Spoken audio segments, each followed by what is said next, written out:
নমস্কার বন্ধুরা, রেখার রান্নাঘরে সবাইকে স্বাগত। আজকে আমার recipe chicken biryani. Chicken biryani খেতে কিন্তু আমরা সবাই ভালোবাসি, আর সব সময় বিরিয়ানি খাওয়ার জন্য বাইরে বেরোনো হয় না। বিরিয়ানি কিন্তু বাড়িতেই খুব সহজেই বানিয়ে নেওয়া যায়। তাহলে দেখে নেওয়া যাক আজকের আমার recipe chicken biryani. Chicken biryani বানাবার জন্য নিয়ে নিয়েছি মুরগির মাংস, আর মাংসটাকে ভালো করে ধুয়ে পরিষ্কার করে নিয়েছি। চালটাকে ভালো করে ধুয়ে ভিজিয়ে রেখেছি 1 ঘন্টার জন্য, আর বেশ নরমও হয়ে গেছে, দেখতেই পেয়েছো। আর এদিকে হাঁড়িতে তেজপাতা আর একটু তেল দিয়ে গোটা গরম মশলা দিয়ে জলটা দিয়ে দিয়েছি, আর জল ফুটলেই আমি রাইসগুলো চালটা দিয়ে দেব। আর এদিকে দেখো 3-4টে পেঁয়াজ কেটে আমি বেরেস্তা করে নিয়েছি।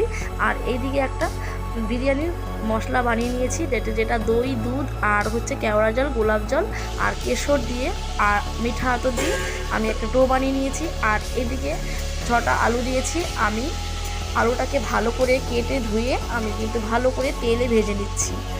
আর আলু কিন্তু যত তেলে ভাজা যায়, সেদ্ধ না করে তত কিন্তু খেতে ভালো হয়। আর এইদিকে আমি একটা মশলা বানিয়ে নিয়েছি, আদা, রসুন, পেঁয়াজ, টমেটো, কাঁচা লঙ্কা দিয়ে একটা মশলা ডো বানিয়ে নিয়েছি। আলুটাকে আমি হালকা করে ঢাকা দিয়ে ভেজে নেব। আর এইদিকে রাইসের জলটা ফুটে গেছে, এবার আমি রাইসগুলো চালটা দিয়ে দেবো। আর চালে 1 ফুট দিয়ে আমি নামিয়ে নেব। ভালো করে একটু নেড়ে দিলাম, নেড়ে চেড়ে দিলাম, যাতে তেলটা দেওয়ার কারণ হচ্ছে যাতে রাইসটা গায়ে লাগবে না। আর এদিকে দেখো আমার আলুটা ভাজা হয়ে গেছে। কড়া বসিয়ে তেল দিয়ে আমি ভালো করে একটু পেঁয়াজ দিয়ে অল্প আছে আমি কিন্তু এটা ভেজে নেব।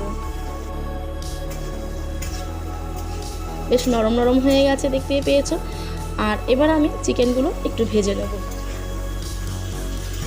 চিকেন আমি অল্প দিয়েছি, কারণ ছেলে আর আমি খাবো, আর বাড়িতে কেউ নেই, আমার বর বাড়িতে নেই, তার জন্য আমরা দুজনেই খাবো বলে আমি অল্প চিকেন নিয়েছি, আর বাদবাকিটা রেখে দিয়েছি। এবার যে মশলাটা আমি বানিয়ে রেখেছিলাম, সেই মশলাটা কিন্তু ওই চিকেনের মধ্যে আমি দিয়ে দিলাম। আর এই দিকে দেখো রাইসটা ফুটে গেছে, আমি এবার নামিয়ে নেব। এবার ভালো করে মশলার সাথে আমি চিকেনটাকে ভালো করে কষিয়ে নেব। আদা, রসুন, পেঁয়াজ এই কাঁচা গন্ধটা যতক্ষণ না চলে যাচ্ছে, আমাকে কিন্তু মাংসটা কষিয়ে নিতে হবে। আর তেল যতক্ষণ না ছেড়ে দিচ্ছে ততক্ষণ পর্যন্তই কিন্তু আমি কষিয়ে নেব। এবার আমি আলুটা দিয়ে ভালো করে একটু কষিয়ে নেব। আর বিরিয়ানি মানে কিন্তু আলুটা থাকলেই বেশি ভালো লাগে। অনেকের ভীষণ পছন্দ করে, আমার তো ভীষণ পছন্দ আলু, তো আমি কিন্তু একটু আলু বেশি দিয়েছি। আর এদিকে দেখো রাইসটা হয়ে গেছে, এবার কিন্তু আমি নামিয়ে নেব। আর এদিকেও চিকেনটাও প্রায় হয়ে গেছে, এবার কিন্তু চিকেনে হালকা জল দিয়ে আমি কিন্তু একটু ফুটিয়ে নেব।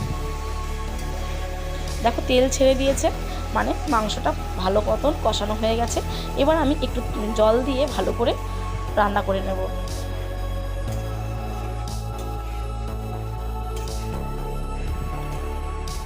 এবার আমি রাইসের সাথে সমস্ত উপকরণগুলো আমি মিশিয়ে নেব। দেখো এখানে আমি ঘিয়ের বদলে বাটার নিয়েছি, আর বাটার দিলে বেশি ফ্লেভারটা ভালো হয়। আর এই দই আর দুধ যে মিশ্রণটা, কেশর, আতর আর কেওড়া জল, গোলাপ জল দিয়ে আমি যে মিশ্রণটা বানিয়ে রেখেছি সেটাও দেবো।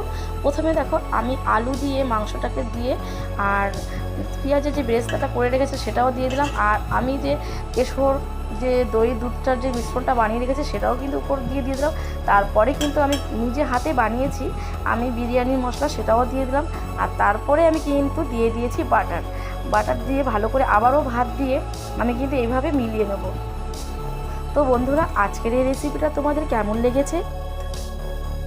এই সহজ পদ্ধতির রেসিপিটি তোমাদের যদি ভালো লাগে তাহলে তোমরাও অবশ্যই বাড়িতে ট্রাই করবে। আর ভালো লাগলে একবার লাইক, শেয়ার, কমেন্ট এবং সাবস্ক্রাইব করে দেবে।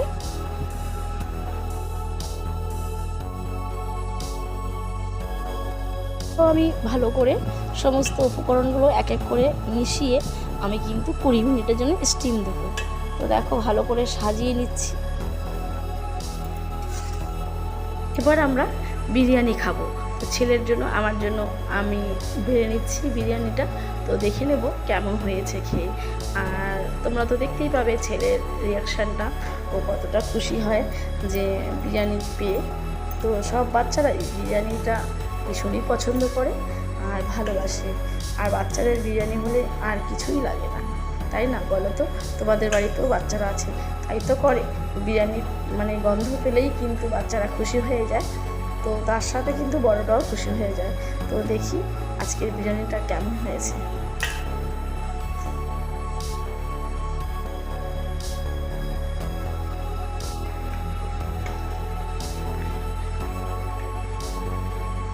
বিরিয়ানি খাচ্ছি, আমার তো কেউ করে দেবে না, নিজেরাই করে খাই।